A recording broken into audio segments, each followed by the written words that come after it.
रोना धोना छोड़ें। आपके रोने धोने से लोग तमाशा कर देखते हैं, और अब अपने आप को तमाशाई ना बनाएं। आप पर लोग तमाशा करते हैं। मत रोएं, अपने आंसुओं को अपने मन में छुपा लें। अस्सलाम वालेकुम।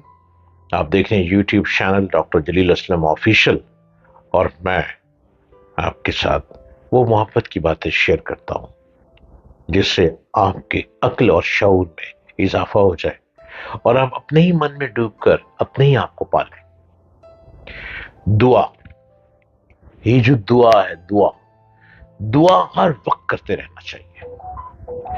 दुआएं सुनी जाती हैं, दुआएं तकदीर बदल देती हैं, दुआ जमीन से अर्श पर बिठा देती है। दुआ को इस्लाम में निहायत अहमियत हासिल है। दुआ इबादत भी है, और दुआ का निचोड़ भी और इबादत का निचोड़ भी दुआ है। ये एक ऐसा वसीला है जिससे एक इंसान बराह रास्त अपने रब्बे करीम से मुखातिब होकर उसकी बारगाह में अपनी हाजात, अपनी ख्वाहिशात, अपनी जरूरियात, अपनी गुफ्तगू, अपनी बातें पेश करता है। अपनी ख्वाहिशात पेश करता सिर्फ रब के आगे ही है। कुरान करीम में हदीस तैयबा में बार बार दुआ मांगने की ताकीद आई है। खैर बरकत, नेकी, इस्लाह, नेक अमाल के तसलसल, अचानक मुसीबतों और हादसात से बचाओ और नाजिल शुदा तकलीफ को दूर करने के असबाब में से एक अहम तरीन सबब यह है कि मुकम्मल खुशी के साथ, आजिज़ी और इनकसारी के साथ अल्लाह ताला से गिड़गिड़ा कर दुआ की जाए, क्योंकि अल्लाह ताला को दुआ बहुत पसंद है और उसने खुद ही इसका हुक्म इरशाद फरमाया है। हर तरह के हालात में दुआ का फायदा होता है। सोने रब्बुल आलमीन, सोने मेरे अल्लाह का फरमान है, सूरतुल गाफिर आयत नंबर 60, आयत नंबर 60, तुम्हारा रब कहता है मुझे पुकारो, मैं तुम्हारी दुआएं कबूल करूंगा।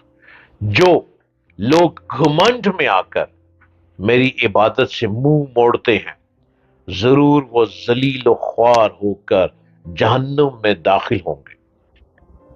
ये मेरे अल्लाह रब्बुल इज्जत ने कुरान मजीद में फरमाया है। दुआ भी इबादत की एक किस्म है और हदीस है।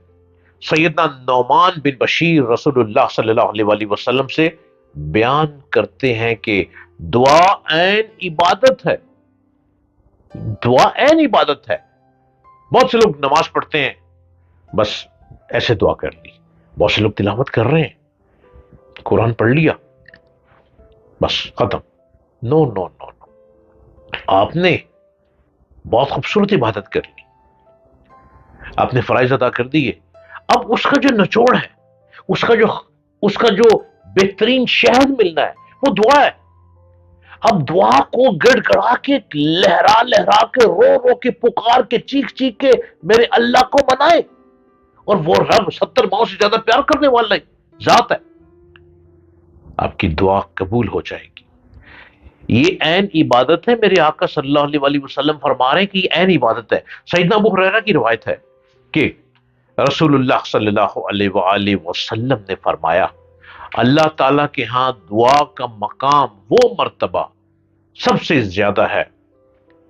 हर वक्त और हर हाल में दुआ करने की बहुत ज्यादा तरगीब दिलाई गई है। ये एक ऐसी इबादत है कि जिसका सवाब अल्लाह ताला ने बहुत अजीम कर रखा है।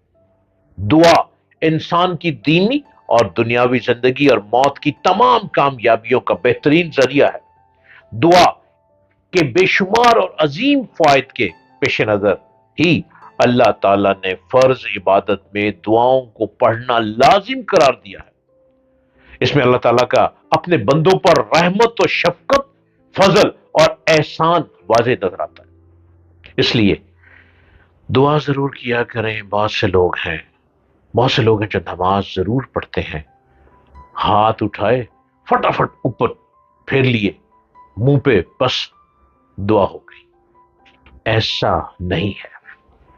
دعا خلوص سے کی جائے، سکون سے کی جائے، گڑ گڑا کے کی جائے، اللہ رب العزت دعا کو قبول فرماتا ہے. اور 24 گھنٹوں میں سے ایسا وقت بھی آ جاتا ہے جب لوگوں کی قبولیت کا ٹائم چل رہا ہوتا ہے، دعا کی قبولیت کا ٹائم چل رہا ہوتا ہے. اس لیے ہر وقت دعا آپ کو کرتے رہنا چاہیے. اس میں اللہ تعالیٰ کا اپنے بندوں پر رحمت و شفقت، فضل اور احسان واضح طور پر ظاہر ہوتا ہے.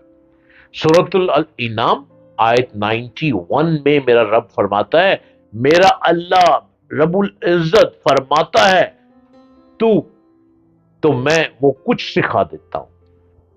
تمہیں وہ کچھ سکھا دیا گیا ہے جو نہ تم جانتے تھے اور نہ تمہارے باپ دادا. یہ میرا سونا رب ہر بات ہم کو بتا چکا ہے. قرآن مجید فرقان حمید میں ہر قسم کی بابرکت حمد و ثنا اور تعریف کے لائق اللہ تعالیٰ ہی ہے. اپنی پسند اور رضا کے شایان شان ہر قسم کی حمد و ثنا اور بابرکت کلمات کا حقدار صرف اور صرف اللہ تعالیٰ ہی ہے.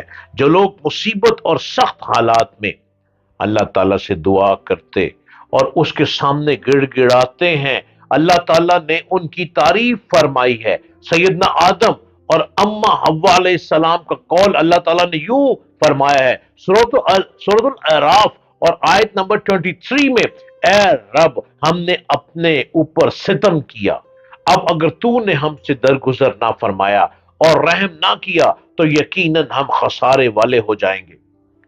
اسی طرح سورۃ بقرہ کی آیت 155 سے 1 میں اور 157 تک اللہ تعالیٰ رب العزت فرما رہا ہے، 155 اور 157 میں رب العالمین فرما رہا ہے، اور ہم ضرور تمہیں خوف و خطر، فاقہ کشی، جان و مال کے نقصانات اور آمدنیوں کے گھاٹے میں مبتلا کر کے تمہاری آزمائش کریں گے.